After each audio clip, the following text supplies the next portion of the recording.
Alhamdulillah kamu selamat, Mas. Orang yang kamu temui itu bukan manusia. Dia pendaki yang udah meninggal dan mayatnya memang ditemukan di sekitar pos 2 dan pos 3.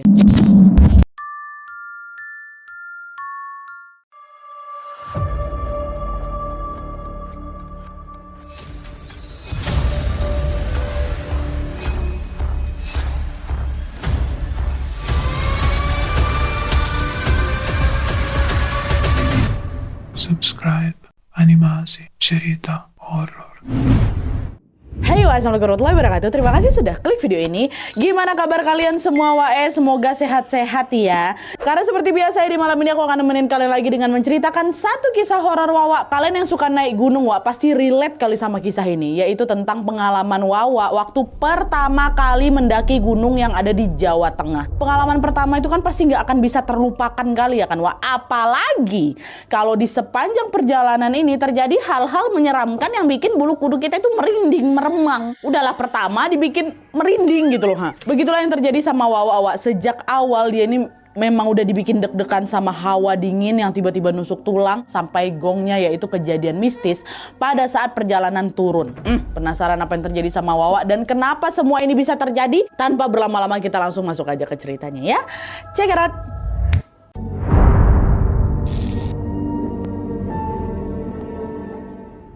Oke, jadi kisah yang akan aku ceritakan ini dikirim sama Wak kita yang bernama Bagas dari Jakarta. Halo Mas Bagas. Nah jadi Wak, pengalaman horor ini terjadi sekitar tahun 2021 waktu Bagas ini ngedaki salah satu gunung di Jawa Tengah yang kita sebut aja lah namanya Gunung X, Wak. Nah kata Bagas, keinginan untuk mendaki gunung ini bermula waktu dia tidak sengaja nonton video di YouTube yang ngebahas soal misteri dari si gunung ini.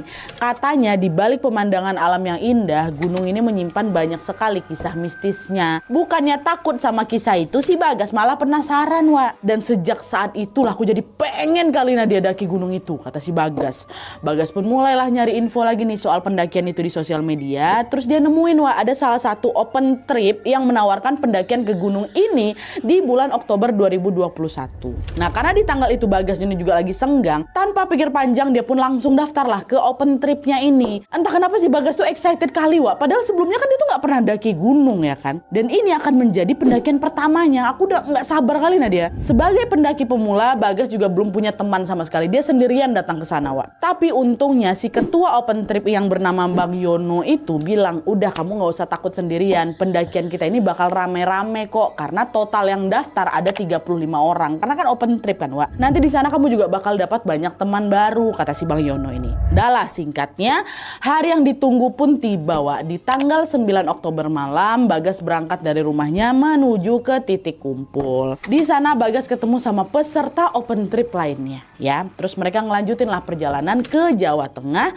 dengan naik bis yang memang sudah disediakan. Nah setelah menempuh perjalanan selama berjam-jam, mereka akhirnya sampailah di kota tujuan tanggal 10 Oktobernya jam 10 pagi. Nah terus mereka ini ngelanjutin perjalanan lagi ke base camp pendakian dengan naik truk gitu loh. Nah sesampainya di base camp, Bang Yono tadi si ketua tadi itu bilang, selamat datang semuanya, selamat bergabung di pendakian gunung ini. Nantinya kita akan melewati 5 pos ya untuk bisa sampai ke puncak. Dan kita akan ngecamp semalam di pos 3. Estimasi perjalanan ini kurang lebih 2 hari. Besok di tanggal 12 Oktober kita udah sampai lagi di base camp ini. Karena pesertanya lumayan banyak nih ya, ada 35 orang, kita akan bagi jadi 3 kelompok ya. Setiap kelompok nanti akan didampingi 1 porter. Jadi pastikan kalian ingat porter masing-masing biar gampang kalau butuh sesuatu, kata si Bang Yono kayak gitu. Nah di situ aku masuk kelompok 1 Nadia, kata dia. Nah porternya namanya Bang Roni. Sebelum lanjut jalan, Bang Roni ini ngajak masing-masing kelompoknya ini untuk saling kenalan dulu lah gitu. Akhirnya dengan cepat aku pun bisa langsung akrab Nadia sama peserta satu kelompok aku, ada namanya Aji, Gilang, Lukman dan juga Seno ya. Nah setelah ngobrol sebentar, ternyata nih dari 10 orang yang ada di kelompok aku itu Nadia, 8 diantaranya termasuk aku atau termasuk si Bagas sama-sama belum pernah daki gunung. Jadi ini akan menjadi pendakian pertama mereka juga. 8 orang ini loh. Waktu tahu itu lega lah aku Nadia, karena bukan aku nih satu-satunya pendaki pemula gitu kan. Dah, akhirnya perjalanan pun dimulai, Wak. Mereka jalan sesuai urutan kelompoknya. Kelompok 1 nih, which is kelompok si Bagas, jalan paling depan, disusul kelompok 2 dan kelompok 3 paling belakang. Jalanlah ini. Sesampainya di pos 1, mereka istirahat bentar itu sambil nunggu kelompok yang lain datang, ya. Nah, terus si Bagas ini tiba-tiba nyeletuk. Ternyata gunung ini nggak ada angker-angkernya ya. Kata si Bagas kayak gitu. Si Bang Roni, si porter langsung negur. Kamu apa nih? Jangan sembarangan ngomong. Ingat loh, kita ini lagi di alam. Dulu waktu pertama kali aku daki gunung X ini ya, aku tuh juga pernah bilang kayak gitu loh Bagas. Terus tiba-tiba aku kedinginan, hampir mau hipotermia. Aku tau kalau udah pokoknya sini harus jaga ucapan, jaga sikap. Kata si Bang Roni, iya Bang, maaf Bang. Ini loh Bang, sebenarnya aku tertarik mau daki gunung itu setelah aku dengar kisah-kisah misterinya sebenarnya Bang. Udah, makanya udah tetap aja jangan sembarangan. Kalau sampai terjadi apa-apa nih, nggak cuman kau aja yang repot, kita serombongannya juga bisa kena. Kata iya Bang, maaf Bang, kata si Bagas ya kan. Terceletuk aku ngomong kayak gitu Nan. Akhirnya udah nih, setelah istirahat cukup, mereka pun ngelanjutin lagi perjalanan dari pos 1 ke pos 2. Tapi baru jalan seberapa jauh, Wak, kabut tiba-tiba turun. Dan angin mulai bertiup kencang Nadia. Cuaca yang semula hangat mendadak jadi dingin kali. Spontan si Bagas nyebut, ya Allah dingin ya gitu. Bang Roni nyaut langsung, kan betul apa aku bilang kan. Makanya jangan suka nyeletuk yang aneh-aneh kok di sini, kasih dingin kok langsung kan. Iya Bang, maaf Bang. Ya jalan aja loh, insyaallah aku masih aman kok, kata kayak gitu. Udah Bagas lanjut jalan lagi lah ini sambil nahan si hawa dingin itu. Terus sekitar jam 3 sore mereka sampailah ini di pos 2. Di sana pandangan mata si Bagas itu langsung tertuju ke satu pohon besar. Ya, ada satu pohon besar di situ. Bagas ngelihat di bawah pohon itu ada batu besar. Sama kok layang pandang aku nengok tuh macam sajen Nadia. Ada kayak bunga-bunga ditaruh di atas apa? Di atas daun pisang kayak gitu kan. Batu. Nah, pas aku perhatikan lebih dalam lagi, itu batunya tiba-tiba bergerak Nat. Kok bergerak? Disitulah Wak Bagas sadar kalau itu ternyata bukan batu. Kau tahu apa Nat? Itu punggung nenek-nenek kecil pakai kebaya warna abu-abu lusuh rupanya. Balik badan nenek tuh Nadia. Pas nenek itu mulai balik badan, Bagas makin kaget lagi karena datar mukanya Nadia. Nggak ada mulut, nggak ada mata, nggak ada hidung, bayangkan sama kamu. Datar muka ya. Kaku langsung badan siapa, nggak bisa, mataku berkedip Nat, dan suaraku juga nggak bisa keluar. Macam orang lagi ketindihan tuh, cuman aku lagi berdiri. Aku cuma bisa baca-baca dalam hati, dan di saat badan aku udah bisa mulai digerakkan, dia langsung hilang si nenek itu. Hilang. Kejadian tadi langsung bikin aku kepikiran sama ucapan Bang Roni ini. Jangan-jangan aku ditegur ini gara-gara aku sembarang ngomong tadi kan. Aduh ya Allah, merinding kebayang lagi. Nah nggak lama sih Bang Roni datang. Bang Roni kan nggak tahu ngapa gue gas gitu kan. Itu Bang Anu. Nggak apa-apa Bang. Betul nggak apa-apa katanya. Iya nggak apa-apa. Cuman lemes aja aku. Nah Bang Roni ini kayaknya sadar nih Wak, kalau si Bagas ini baru aja diliatin sesuatu. Akhirnya Bang Roni bilang, udah fokus ya Gas ya. Fokus sambil lepuk-lepuk belakangku. Fokus ya. Banyak-banyak doa. Yuk lanjut jalan lagi. Nanti di pos 3 kita istirahat katanya. Ya Bang. Iya. Udah baca-baca doa ya aku sepanjang jalan tuh. Di tengah jalan menuju pos 3 Wak, Bagas ini kembali ngerasain hawa dingin yang nusuk sampai bikin menggigil badan aku Nat. Betul-betul dingin kali, tapi aku tengok yang lainnya biasa aja, memang ya agak dingin, cuman tuh kok kayak aku aja menggigil tuh. Ya aku baca doa, ya Allah tolong lindungi aku. Waktu udah nyampe di pos 3, Bagas langsung diminta istirahat sambil menghangatkan diri di shelter. Sementara para porter dan juga peserta lainnya mulai ngebangun tenda tuh, ya kan. Nah pas tenda udah siap Wak, sekujur tubuh Bagas ini masih menggigil kedinginan, dan perlahan raut wajahnya mulai kelihatan linglung. Ya, waktu itu hari udah mulai agak gelap. Bagas juga udah diajak istirahat di tenda panitia supaya kondisinya selalu tetap terpantau. Udah si Bagas aja yang tidur di sini, dia nih kayaknya yang paling lemas nih, yang paling nggak bagus fisiknya itu. Ditaruhlah di panitia, istirahat aku di situ Nan. Keesokan paginya sekitar jam 3 pagi, panitia udah ngebangunin para peserta untuk ngelanjutin pendakian. Memang itu jadwalnya, panitia bilang. Perjalanan kali ini teman-teman akan jauh lebih berat karena kita akan summit sampai puncak. Jadi buat kalian yang ngerasa udah capek dan fisiknya kurang fit, kalian boleh tinggal di tenda ini aja, di pos 3 ini aja. Istirahat aja yang cukup sebelum nanti kita sama-sama turun ke base camp, kata si panitia. Dari total 35 peserta cuman 15 orang aja yang bersedia ngelanjutin pendakian pendakian. Termasuk si Bagas, 20 lainnya nggak mau ikut. Udah lagi pada capek semua, jadi akhirnya diposting aja. Si Bang Yono, si ketua tripnya tuh bilang, "Leh, Gas, kok yakin mau lanjut daki? Ini treknya berat loh, Gas. Badanku masih lemes nggak?" Kata gitu. "Udah Bang, udah nggak lemes kok. Aku mau ikut sampai puncak." Katanya, "Sayang lah, nanti aku udah sampai di sana. Pertama kali aku daki, masa nggak sampai puncak gitu kan?" Ya udah, kalau mau ikut nggak apa-apa, kau pakai jaketnya. Kalau nanti kerasa gimana-gimana, langsung kau bilang aku. Ya oke Bang, siap. Katanya, udahlah tuh. Kira singkatnya, ber-15 orang ini pun sampailah di area, di jalan dulu. Terus akhirnya mereka sampai di area yang disebut Pasar Setan. Lokasinya setelah pos 5, Wak. Dan FYI nih, Wak, ya, Pasar Setan ini termasuk salah satu spot yang konon terkenal mistis di gunung ini. Mitosnya di tempat ini tuh para makhluk gaib itu saling bertransaksi gitu loh. Macam di pasar biasa. Makanya setiap kali pendaki yang ngelewatin Pasar Setan ini, katanya tuh harus kayak ngelempar koin ke tanah itu, Wak, biar nggak dianggap punya utang lah gitu di sana. Ini info dari si Bagas. Estimasi perjalanan dari Pasar Setan sampai ke puncak itu kurang lebih butuh waktu 1 jam. Udah nggak begitu jauh, Wak. Nah di sana mereka santai ya tuh. Mereka agak santai jalan dan nyempetin untuk foto-foto dulu. Kebetulan Seno ada nih salah satu peserta open trip di sana. Kelompok yang si Bagas ini juga memang bawa kamera, Wak. Jadi udah banyak lah peserta yang minta difotoin sama si Seno gitu kan. Nah, cekrek foto. Mereka yang udah selesai foto langsung lanjut jalan duluan nih ke puncak. Nah, tanpa sadar di tempat itu cuma tinggal si Seno sama si Bagas saja. Berdua aja nih, mereka foto paling belakangan. Nah terus, nggak lama datang lagi rombongan pendaki lain dari Purwokerto. Ini beda ya, dari kelompok open tripnya si Bagas. Ini kelompok lain datang nyusul mereka. Dari Purwokerto, mereka berempat. Nah mereka nyapa lah ini ke Bagas Seno. Mau ke puncak Mas, berdua aja katanya. Iya nih mau ke puncak, rombongan kami udah naik duluan Bang, kata gitu. Oh ya udah, bareng kami aja lah yuk, kami juga mau ke puncak katanya. Nah ternyata, Wak, jalur menuju ke puncak dari area Pasar Setan ini, katanya si Bagas ada banyak cabangnya. Ada yang ngarah ke samping, ada yang ke bawah. Cuman anehnya nggak ada yang ngarah ke atas. Mereka ada berenam nih ya kan. Akhirnya mereka pilih jalannya ke samping. Tapi setelah ditelusuri, buntu jalan tuh Nan. Nah salah satu pendaki Purwokerto itu ngajak mereka, udah yuk putar balik aja biar kita nggak nyasar terlalu jauh. Nah di situ waktu udah balik ini, mereka lagi-lagi bingung harus ngambil jalan yang mana. Terus kita lewat jalan yang mana ini ya kan. Emang nggak lama mereka dengar ada suara ramai dari atas. Kami yakin dia itu pasti dari puncak gitu ya kan. Suaranya lumayan ramai, berarti ini puncak memang udah deket nih ya kan.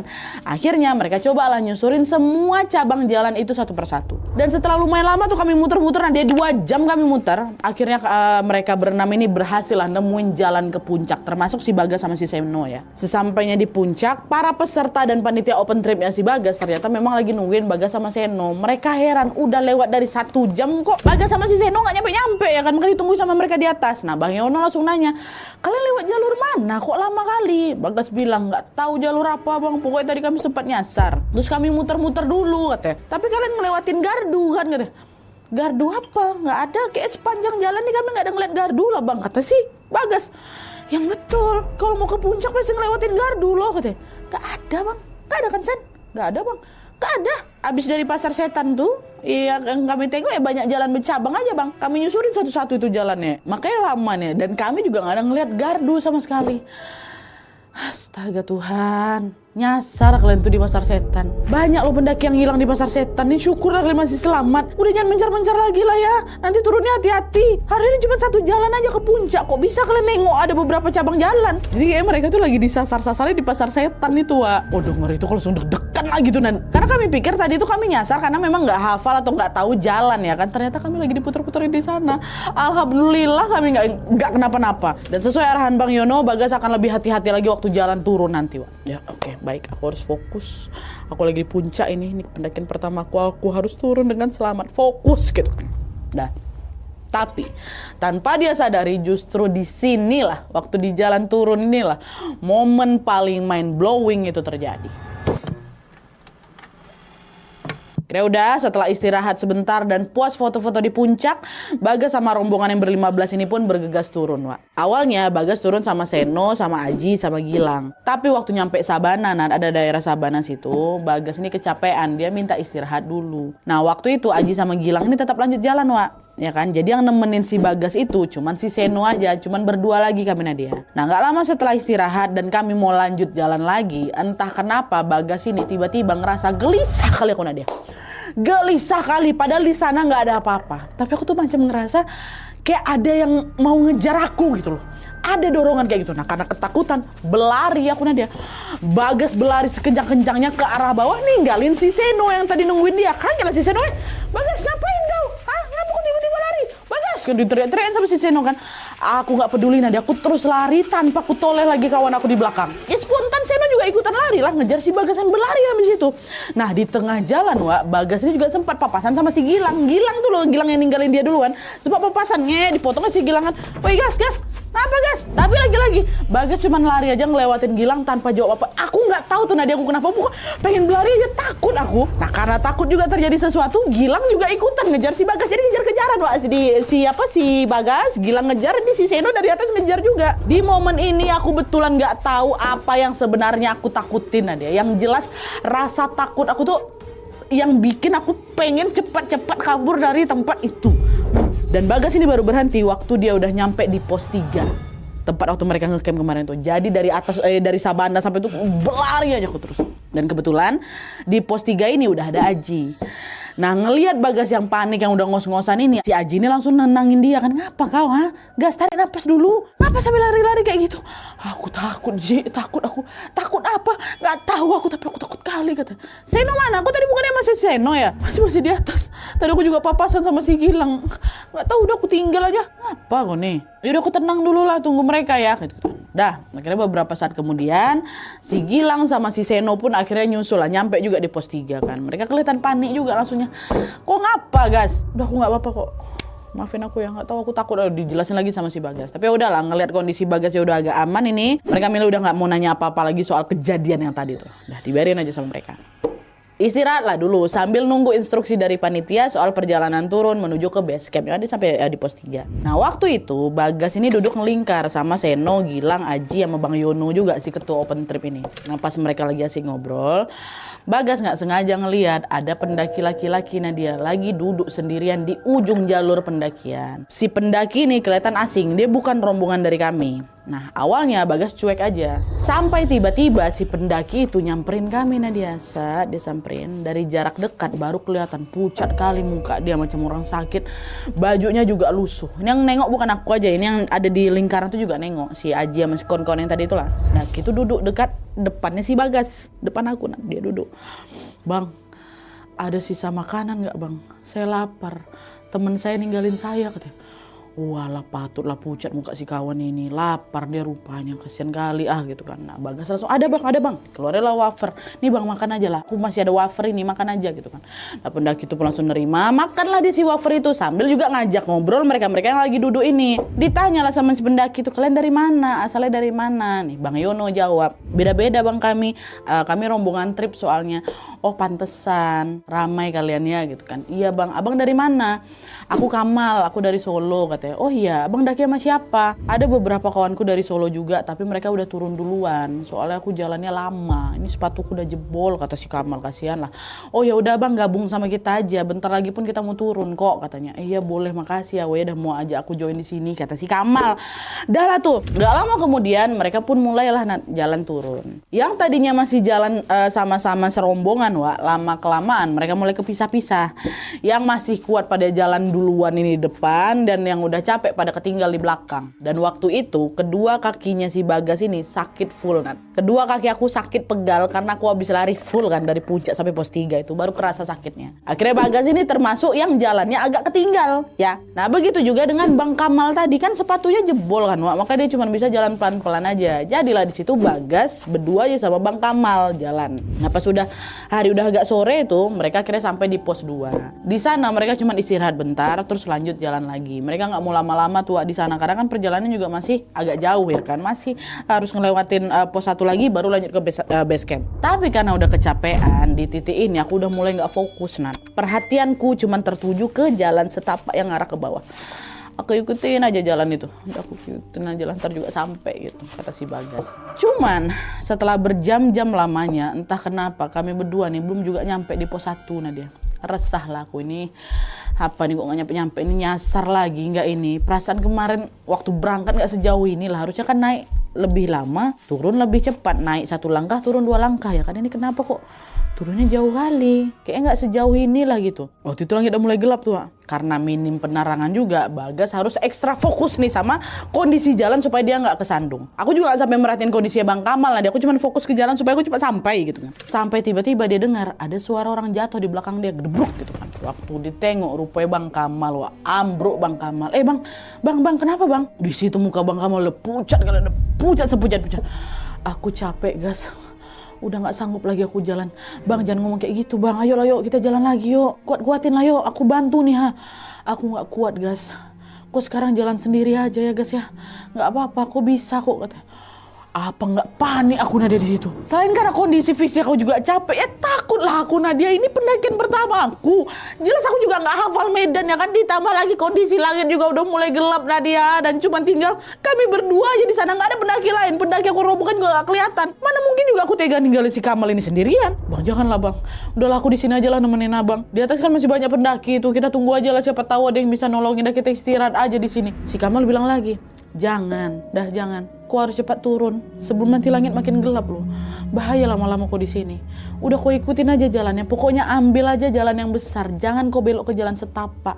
Jalan di situ pasti kau nyampe di pos 1. Nanti juga sebelum pos 1 ada rawa sama ada persimpangan jalan. Kau tetap ambil jalan lurus ya, kata kayak gitu.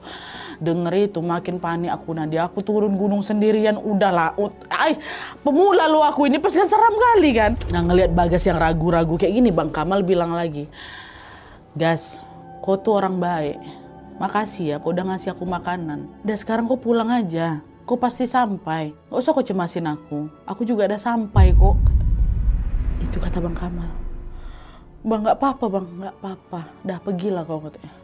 Ya udah Bang, aku lanjut jalan turun dulu ya. Abang tunggu di sini. Nanti kalau aku udah ketemu sama rombongan, aku cari bantuan buat Abang. Abang juga nanti kalau misalnya ada orang dari atas lewat sini, Abang udah ngerasa mampu, ikutlah sama mereka Bang ya, kata si Bagas kan. Akhirnya udah lah Nat, macam mana lagi dengan berat hati, aku pun tinggalin Bang Kamal. Jalanlah aku kan turun. Setelah jalan agak jauh, Bagas akhirnya betulan sampai di rawa dan di persimpangan jalan. Ini berarti udah mau dekat kali sama pos 1 ya kan. Sesuai arahannya dari Bang Kamal, Bagas pun ngambil jalan lurus. Jalan gitu. Gak berselang lama, Bagas disalip dari belakang sama pendaki tektok rupanya. Pendaki yang langsung muncak terus turun di hari yang sama gitu. Gak ada nginap-nginap, gak ada ngecamp. Nah pas nyalip si Bagas, pendaki itu bilang, "Weh nanti jangan belok ya Mas ya, lurus aja," katanya. Nah, karena pendaki itu sambil berlari, Bagas gak sempet nahan dia cuma teriak aja, Mas, tadi ada ngeliat pendaki duduk di jalur pendakian gak Mas? Gitu Mas. Bang Kamal maksud si Bagas. Gak ada Mas, gak ada orang di sana, kata si orang ini. Heran lah si Bagas. Kok dia gak nengok si Kamal ya? Lagi nepi buang air apa Bang Kamal? Masih positif thinking aku tuh Nan. Oh ya Bang, makasih. Dah, gak lama disalip lagi sama pendaki tektok lain juga. Bagas nanyain hal yang sama. Mas, tadi ada ngeliat pendaki duduk di pinggir jalan gak Mas? Sama juga jawabannya. Enggak ada siapa-siapa Mas. Makin heran lah aku. Kok nggak ada lagi ya? Jangan hilang pula Bang Kamal nih. Panik. Bagas terus jalan dengan perasaan yang udah mulai campur aduk. Di satu sisi aku pengen putar balik ke atas untuk pastiin kondisi Bang Kamal. Tapi di sisi lain aku juga ada kecapean kali Nadia. Aku juga takut. Aku harus nyampe dulu. Aku nggak bisa sendiri. Akhirnya Bagas cuma bisa lanjut turun lagi. Biar cepat sampai dan biar bisa minta bantuan gitu kan. Nah beberapa saat kemudian Bagas disalip lagi. Tapi ini bukan yang tektok. Sama 4 orang pendaki. Dan kali ini mereka duluan yang nyapa. Mas sendiri aja Mas, kata gitu kan. Enggak, tadi ramean bareng open trip. Tapi kakiku sakit makanya aku tinggal, katanya. Tadi aku berdua juga sama pendaki asal Solo. Dia nyuruh aku turun duluan. Ini dia masih di atas. Dia nggak kuat jalan. Tadi kalian sempat papasan sama dia nggak? Ke-4 orang ini ditanya masih Bagas. Pendaki asal Solo. Emang dia berhenti di mana Mas? Aku nggak tahu pastinya di mana. Yang jelas setelah pos 2, sebelum pos 1. Dia duduk di tepi jalur. Ada kalian tengok? Gak ada weh. Kayak kami nggak ada nengok siapa-siapa lah Mas di sana. Atau mungkin dia udah lanjut jalan nggak gitu? Nggak mungkin. Boro-boro mau lanjut jalan, ngomong aja udah nggak kuat kok dia. Coba kalian ingat-ingat lagi, dia pakai kemeja merah sama pakai celana trending katanya. Nggak ada Mas, nggak ada siapa-siapa di sana. Kami juga tadi jalan kok nggak berlari, nggak ada nengok kan weh, nggak ada nengok. Nanya ke 4 kawanan lainnya nggak ada gitu. Makin gelisah lagi aku. Astaga gimana nih ya? Bang ada Bang tadi di situ. Makin lama makin panik siapa ini jadi kayak menggebu-gebu gitu nanya untuk memastikan keempat orang ini. Karena udah banyak orang yang turun ditanya nggak ada, Bagas ini pun mau naik ke atas. Udah aku susul ke atas aja lah, ditenangin. Mas jangan dulu mas, turun dulu aja, nanti di bawah kita cari bantuan untuk teman mas di atas. Tapi kayak mana dia weh, kasihan pula dia sendirian. Kalian pun dari tadi juga nggak ada nengokin dia, aku takut dia kenapa-napa. Nah justru itu, kamu nggak bisa berangkat sendirian ke atas kalau memang kita nggak ada ngelihat dia. Kalau misalnya dia jatuh kayak gimana? Kamu juga nggak bisa nolong sendirian kan, kata mereka berempat. Ini mana nih, akhirnya dengan segala bujukan akhirnya Bagas mau diajak turun dulu ke base camp ya kan. Sesampainya di base camp, para pendaki itu yang berempat ini langsung datang ngomelin open trip aku Nadia. Kalian nih kayak gimana nih? Itu teman kalian kan, sambil nunjuk aku. Kok dibiarin turun sendirian? Tadi kami nemuin dia linglung loh, katanya ada pendaki yang lagi sakit di jalan.